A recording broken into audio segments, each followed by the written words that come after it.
할렐루야. 한 주간 평안하셨습니까? 옆에 좌우의 분들에게 이렇게 인사해 보시겠습니까? 언약의 사람은 거룩함으로 빚어집니다. 언약의 사람은 거룩함으로 빚어집니다. 이번엔 이렇게 화답해 보시겠어요?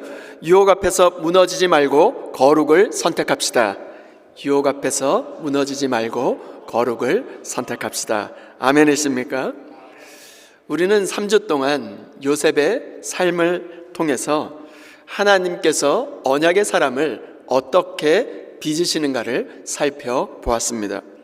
하나님은 황무지 같은 현실 속에서 꿈을 심으시고 팔리는 자리에서도 앞서 보내시며 그리고 낮은 자리에서도 함께 하셨습니다. 그렇게 하나님의 사람을, 언약의 사람을 그렇게 빚어가셨습니다. 그런데 오늘 본문 가운데 하나님은 또 다른 방식으로 요셉을 빚으십니다. 형통의 자리에서조차 유혹 앞에서 거룩을 선택하게 하심으로 빚어 가십니다. 요셉은 지금 보디발의 집에서 형통하게 살아가고 있습니다. 그런데 바로 그때였습니다. 유혹이 찾아오게 되었습니다. 우리는 보통 인생의 가장 큰 위기가 구덩이라고 생각합니다. 팔리는 자리가 정말로 위기라고 생각합니다. 억울함과 눈물의 자리인 줄 압니다. 그런데 오늘 본문은 우리에게 이렇게 말하고 있습니다. 때로는 형통의 자리일지라도 그것이 위기일 수 있다라고 말이죠. 길이 조금 열립니다. 그리고 사람들에게 인정도 조금 받습니다. 그리고 맡겨진 책임도 조금 더 넓어지기 시작합니다. 이제 숨통이 조금 트이는가 싶은 바로 그때였습니다. 유혹은 더 가까이 찾아옵니다. 고난의 자리에서는 울면서 기도하고 부르짖을 수 있겠지만 형통의 자리에서는 방심하기가 정말로 쉬운 것이 바로 우리입니다. 더 놀라운 것은 이 말씀이 창세기 39장이에요. 38장과 39장이 나란히 놓여 있다는 사실입니다. 이것은 결코 우연이 아닙니다. 성경은 의도적으로 두 이야기를 나란히 배치해 놓고 하나님께서 어떤 사람을 지금 언약의 사람으로 빚어가시는지를 지금 보여주고 있습니다. 창세기 38장에는 어떤 내용의 그 기사가 나오냐면 유다라고 하는 사람이 자유인으로 등장합니다. 그런데 자유로운 유다는 어떻게 됩니까? 정욕의 노예가 되었습니다. 창세기 39장에는 반면 요셉의 이야기가 나옵니다. 요셉은 노예였습니다. 그러나 하나님 앞에서 자유인으로 살아갑니다. 유다는 자기의 욕망을 따라 무너져 내렸지만 바로 요셉은 억지로 끌려 내려갔지만 바로 거룩을 지켰습니다. 주 안에 사랑하는 여러분, 사람을 무너뜨리는 것은 환경만이 아닙니다. 하나님 앞에서 자기 정체성이 무너지는 순간 바로 그때 무너지게 되는 것이죠. 유다는 자유로운 환경 속에서 무너졌고 반면 요셉은 노예의 환경 속에서 거룩을 지켰습니다. 두 사람의 차이는 환경이 아니었습니다. 하나님 앞에서 내가 누구인지를 끝까지 기억했는가, 그렇지 못했는가의 차이였습니다. 그래서 오늘 본문 말씀은 단순히 요셉이 유혹을 이겼다, 그 스토리가 아닙니다. 오늘 본문은 하나님께서 언약의 사람을 유혹 앞에서 거룩을 선택하게 하심으로 빚어가신다는 것을 보여주고 있는 말씀입니다. 오늘 말씀을 통해서 유혹 앞에서 무너지지 않고 하나님 앞에서 거룩을 선택함으로 언약의 사람으로 빚어져 갈 수 있는 저와 여러분 모두가 될 수 있기를 주님의 이름으로 축원드립니다. 첫 번째 주시는 교훈은 이것입니다. 유혹 앞에서 내가 누구인지를 기억하라는 것입니다. 7절부터 9절 말씀입니다. 그 후에 그의 주인의 아내가 요셉에게 눈짓하다가 동침하기를 청하니 요셉이 거절하며 자기 주인의 아내에게 이르되 내 주인이 집안의 모든 소유를 간섭하지 아니하고 다 내 손에 위탁하였으니 이 집에는 나보다 큰 이가 없으며 주인이 아무것도 내게 금하지 아니하였어도 금한 것은 당신뿐이니 당신은 그의 아내임이라. 그런즉 내가 어찌 이 큰 악을 행하여 하나님께 죄를 지으리이까? 이 본문 말씀은 아주 긴장된 국면으로 들어가고 있습니다. 보디발의 아내가 요셉에게 눈짓하다가 동침하기를 청합니다. 이것은 단순히 스쳐 지나가는 유혹이 아니었습니다. 그런 시험이 아니었어요. 이어지는 10절 본문에 보면 이 유혹이 날마다 반복되었음을 알 수 있습니다. 순간적인 충동이 아니라 집요하게 반복해서 밀고 들어오는 지속적인 유혹이었습니다. 그런데 우리가 먼저 살펴보아야 할 것은 이 유혹이 언제 어느 지점에서 지금 찾아왔는가 하는 것입니다. 요셉이 완전히 무너져 내렸을 때가 아니었습니다. 오히려 형통의 자리에 들어섰을 때였습니다. 하나님께서 함께 하시고 주인의 신임을 받고 가정총무로 세워졌을 바로 그때 유혹이 찾아왔습니다. 이것이 무엇을 말해주고 있는 것일까요? 유혹은 늘 밑바닥에서만 찾아오는 것이 아니라는 것입니다. 때로는 인정받고, 때로는 안정되고, 때로는 일이 잘 풀릴 때 유혹이 더 가까이 찾아온다는 것입니다.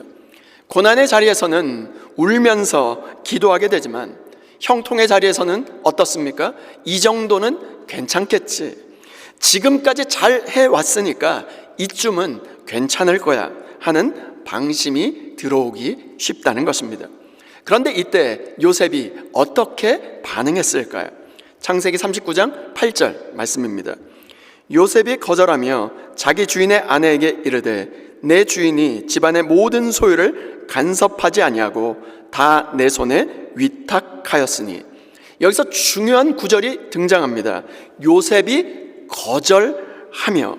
이 한마디가 너무나도 중요합니다. 요셉은 유혹과 타협하지 않았습니다. 적당히 눈치를 보면서 반응하지 않았습니다. 흐릿하게 반응하지도 않았습니다. 마음으로는 끌리면서 겉으로만 버틴 것도 아니었습니다. 그는 분명하게, 아주 단호하게 거절했습니다. 거룩은 흐릿한 태도로 지켜지는 것이 아닙니다. 거룩이라고 하는 것은 분명한 거절로 지켜지는 것입니다. 그런데 더 중요한 것은 요셉이 어떻게, 왜 거절했는가인 것입니다. 오늘 본문 말씀을 살펴보면 요셉은 세 가지를 기억했음을 알 수 있습니다. 첫 번째, 맡겨진 신뢰를 기억했습니다. 이 구절의 이 말씀에 보니까 내 주인이 내 집안의 모든 소유를 내 손에 위탁하였으니. 두 번째, 넘지 말아야 될 그 경계선을 지켰습니다. 창세기 39장 9절 상반절 말씀입니다. 이 집에는 나보다 큰 이가 없으며 주인이 아무것도 내게 금하지 아니하였어도, 여기가 중요합니다. 금한 것은 당신뿐이오니. 금한 것은 당신밖에 없습니다. 이 바운드리를 지켜냈다는 것입니다. 세 번째, 가장 중요한 것이 이 세 번째인데, 하나님 앞에 자기가 누구인지 정체성을 지켰다는 것입니다. 39장 9절 하반절 말씀입니다. 당신은 그의 아내임이라. 그런즉 내가 어찌 이 큰 악을 행하여 하나님께 죄를 지으리까? 어떻게 이야기합니까? 내가 어찌 이 큰 악을 행하여 하나님께 죄를 지으리까? 바로 여기가 핵심 포인트입니다. 요셉은 이 유혹을 단순히 보디발 앞에서의 문제로 여기지 않았다는 거예요. 지금 자신의 주인인 보디발에게 들킬까봐 죄를 거절한 것이 아니었습니다. 내 경력이 완전히 망칠까봐, 들킬까봐 그렇게 거절한 것도 아니었습니다. 사람들이 뭐라고 손가락질 할까봐 그것이 두려워서 거절한 것도 아니었습니다. 그는 이 일을 가장 먼저 최우선적으로 하나님께 죄를 짓는 문제라고 바라본 것입니다. 이것이 중요한 것입니다. 유혹 앞에서 사람들은 보통 어떻게 반응합니까? 들키지 않을까? 문제가 커지지 않을까? 내가 손해보는 것은 아닐까? 이런 것을 먼저 생각합니다. 그러나 요셉은 어땠을까요? 먼저 이것이 하나님 앞에서 죄인가 그렇지 아닌가를 먼저 살펴보았습니다. 이것이 바로 언약의 사람의 시선이라는 것입니다. 언약의 사람은 유혹 앞에서 사람의 눈보다 하나님의 눈을 먼저 의식합니다. 사람 앞에서의 체면보다 하나님 앞에서의 거룩을 먼저 선택합니다. 주 안에 사랑하는 여러분, 오늘 우리는 어떻습니까?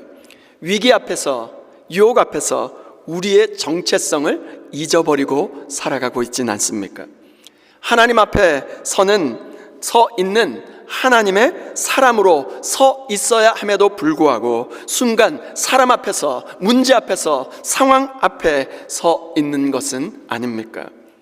여러분, 잠수함이 깊고 깊은 바닷속 엄청난 수압에서도 찌그러지지 않고 견딜 수 있는 그 이유가 무엇인지 아십니까?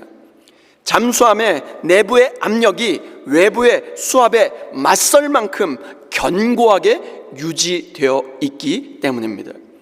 유혹이라고 하는 그 외압이 아무리 강력하다 할지라도 하나님 앞에 선 그 정체성의 내압이 더 강력하면 우리는 무너지지 않을 수 있습니다. 세상의 유혹이라고 하는 수압이 우리를 짓눌러 올 것입니다. 그러나 우리 안에서 내가 누구인지, 나는 하나님의 자녀라고 하는 정체성의 그 압력이 더 강력하게 준비되어 유혹을 물리치고 이겨낼 수 있는 저와 여러분 모두가 될 수 있기를 주님의 이름으로 축원드립니다. 요셉이 유혹 앞에서 무너지지 않을 수 있었던 그 이유는 유혹이 약했기 때문이 아닙니다. 그는 사람 앞에서 살아가는 사람이 아니라 하나님 앞에서 살아가는 사람이었기 때문입니다. 즉 하나님의 자녀라고 하는 분명한 정체성이 그 강력하게 준비되어 있었기 때문입니다. 주 안에 사랑하는 여러분, 오늘 우리는 누구입니까? 오늘 우리는 누구 앞에 서 있습니까? 그리고 오늘 우리 앞에 마주하고 있는 그 유혹의 자리 앞에서 내가 어찌 이 큰 악을 행하여 하나님께 죄를 지으리까? 이 고백이 살아있습니까? 유혹 앞에서 내가 누구인지를 기억할 수 있기를 바랍니다. 사람보다 문제 앞이나 그리고 환경 앞이 아니라 하나님 앞에 서 있는 정체성을 끝까지 붙들고 어떠한 유혹 앞에서도 거룩을 선택할 수 있는 저와 여러분 모두가 될 수 있기를 주님의 이름으로 축원드립니다. 두 번째 교훈은 옷은 잃어도 거룩을 잃지 말라는 것입니다. 10절, 11절 말씀 우리 함께 읽도록 하겠습니다. 시작. 여인이 날마다 요셉에게 청하였으나 동침하지 아니할 뿐더러 함께 있지도 아니하니라. 그러할 때 요셉이 그의 일을 하러 그 집에 들어갔더니 그 집 사람들은 하나도 거기에 없었더라. 아멘. 10절 말씀을 보니까 보디발의 아내가 날마다 요셉에게 청했다라고 말하고 있습니다. 유혹이라고 하는 것은 한 번 흔들고 끝나지 않습니다. 반복해서 들어오고 계속해서 문을 두드립니다. 그래서 거룩은 단 한 번의 결심만으로 지켜지는 것이 아니라 반복되는 거절로 지켜지는 것입니다. 요셉은 두 가지를 명심했다라고 지금 말씀 가운데 등장하고 있습니다. 하나는 듣지 아니하였다. 또 하나는 뭐냐면 함께 있지도 아니하였다 말하고 있습니다. 여러분, 이것이 굉장히 중요합니다. 요셉은 단순히 마음만으로 버텨낸 것이 아니라는 거예요. 유혹의 자리를 피했습니다. 상황을 관리했습니다. 함께 있는 것 그 자체, 그것이 얼마나 위험한 것인지 알았기 때문에 위험한 가까움을 가까이 두지 않았다는 거예요. 여러분, 이것이 얼마나 중요한 지혜인지 모릅니다. 많은 사람들은 이렇게 생각합니다. 나는 괜찮아, 이 정도는 버틸 수 있어 생각합니다. 그러면서 와르르 무너집니다. 그러나 유혹은 정면으로 승부해서 이기는 것이 아니라 피해야 할 때 피해야지만 이길 수 있는 것입니다. 요셉은 듣지 아니하였을 뿐만 아니라 함께 있지도 아니하였다 말하고 있습니다. 머물러야 할 자리가 있고 피해야 할 자리가 있습니다. 설명해야 할 때가 있고 도망쳐야 할 때가 있습니다. 거룩은 머뭇거리는 사람에게 지켜지는 것이 아니라 분별하고 떠나는 사람에게 지켜지는 것입니다. 오늘 우리의 삶에 피해야 할 자리는 어디입니까? 그리고 마침내 본문 말씀은 12절 결정적인 순간이 찾아옵니다. 12절 말씀입니다. 그 여인이 그의 옷을 잡고 이르되 나와 동침하자. 그러나 요셉이 자기의 옷을 그 여인의 손에 버려두고 밖으로 나가매. 이 여인이 보디발의 아내가 그 옷을 붙잡습니다. 그리고 말합니다. 나와 동침하자. 그때 요셉이 어떻게 반응했을까요? 자기의 옷을 그의 손에 버려두고 밖으로 뛰쳐나갔습니다. 여러분, 이 장면을 놓치면 안 됩니다. 요셉이 버리고 나간 이 행동은 단순히 유혹을 피한 것만이 아니었습니다. 지금 이것은 보디발의 집이라고 하는 세상의 시스템에서 하나님의 시스템으로 자신을 구별해낸 행위입니다. 여러분, 거룩이라고 하는 홀리라고 하는 것은 본래 의미는 단순히 죄를 안 짓는 것만이 아닙니다. 거룩이라고 하는 것은 구별됨, 셋어펄, 정말로 이것과 구별되는 것, 정말로 세상과 구별되는 것, 그것이 바로 거룩입니다. 요셉이 옷을 버리고 나간 것은 세상의 기준이 아니라 하나님의 기준으로 자신을 구별해 낸 것입니다. 거룩은 세상의 방식을 거부하고 하나님의 방식을 선택하는 것입니다. 그것이 때로 손해처럼 보일 때도 말입니다. 이 말씀 가운데 우리가 반드시 붙들어야 될 그 진리가 하나 있습니다. 여러분, 요셉의 삶에서, 그 인생에서 옷이라고 하는 것은 단순한 의복이 아니었습니다. 매번 결정적인 순간 때마다 늘 옷이 등장합니다. 어떻게 해요? 채색 옷을 입었습니다. 노예의 옷을 입었습니다. 보디발의 아내의 손에 남겨진 옷이 있었습니다. 억울한 누명을 쓰고 죄수의 옷을 입었습니다. 그리고 마침내 총리의 옷을 입었습니다.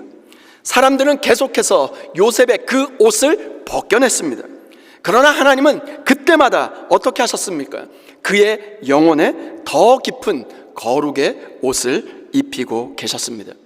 주 안에 사랑하는 여러분, 이것이 바로 하나님의 빚으심입니다.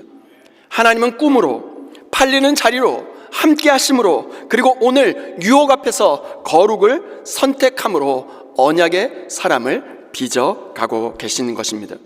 형들이 채색 옷을 찢었을 때도, 보디발의 아내가 옷을 붙잡았을 때에도, 감옥에 갇혔을 때에도 하나님은 단 한순간도 요셉을, 그 단 한 번도 그 요셉에게서 손을 떼신 적이 없으셨습니다. 그리고 마침내 총리의 옷을 입히시지 않으셨습니까?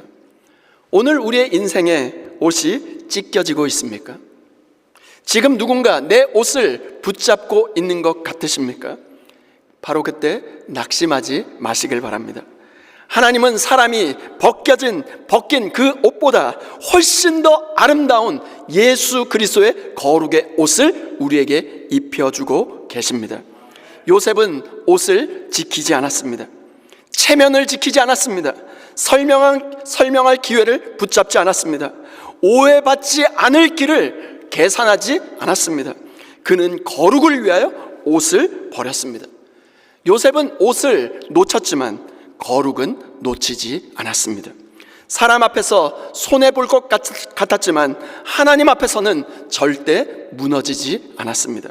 손해를 감수했고 오해받을 가능성을 감수했습니다. 억울한 길로 들어가는 그 가능성을 감수했을 뿐만 아니라 그는 결국 거룩을 지켜냈습니다. 이것이 바로 언약의 사람입니다. 언약의 사람은 손해보지 않는 길을 먼저 택하는 사람이 아닙니다. 언약의 사람은 하나님 앞에서 옳은 길, 바른 길을 택하는 사람입니다. 더 깊이 바라보면 유혹은 늘 죄의 얼굴로만 다가오지 않습니다. 때로는 기회처럼 보여요. 때로는 출세의 문처럼 보입니다. 이것만 지나가면 출세할 것 같아요. 때로는 더 편한 길처럼 보입니다. 때로는 손해보지 않는 선택처럼 보이기도 합니다. 그러나 요셉은 그것을 기회로 삼지 않았습니다. 그는 어떻게 반응했습니까? 이 큰 악을 어찌 하나님 앞에 범할 수 있겠습니까? 이것이 바로 거룩입니다. 오늘 우리의 삶에서 우리는 어떤 옷을 붙들고 있습니까? 체면입니까? 설명할 기회입니까? 편리입니까? 인정입니까? 계산입니까? 그 옷을 버리고 거룩을 선택할 수 있기를 주님의 이름으로 축원드립니다. 요셉은 노예였지만 자유인이었습니다. 유다는 자유인이었지만 바로 정욕의 노예가 되었습니다. 오늘 우리는 환경으로부터 자유롭습니까? 아니면 욕망의 노예로 살아가고 있습니까? 우리 인생에서 하나님께서 벗기신 옷은 무엇입니까? 그 빚으심 속에서 주님이 입혀주시는 거룩의 옷을 다시 입을 수 있는 저와 여러분 모두가 될 수 있기를 주님의 이름으로 축원드립니다.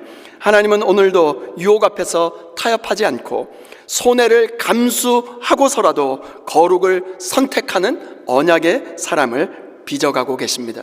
유혹 앞에서 머뭇거리지 말고 하나님 앞에서 거룩을 선택할 수 있는 저와 여러분 모두가 될 수 있기를 주님의 이름으로 축원드립니다. 다 함께 따라해 보실까요? 유혹 앞에서 내가 누구인지를 기억하라. 옷은 잃어도 거룩은 잃지 말라. 아멘이십니까? 유혹 앞에서 언약의 사람은 정체성을 기억합니다.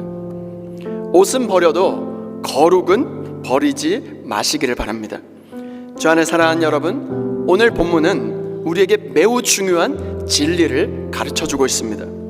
하나님은 언약의 사람을 꿈만으로 빚어가지 않으십니다. 팔리는 자리에서 거기에서만 멈추어 서지 않으십니다. 함께 하심만으로 경험하게 하시고 정말로 그 끝내지도 않으십니다. 함께 하심만으로 끝내지 않는다는 거예요. 하나님은 언약의 사람을 유혹 앞에서 거룩을 선택하게 하심으로 빚어 가십니다. 요셉은 오늘 본문에서 눈앞에 유익을 붙든 사람이 아니었습니다.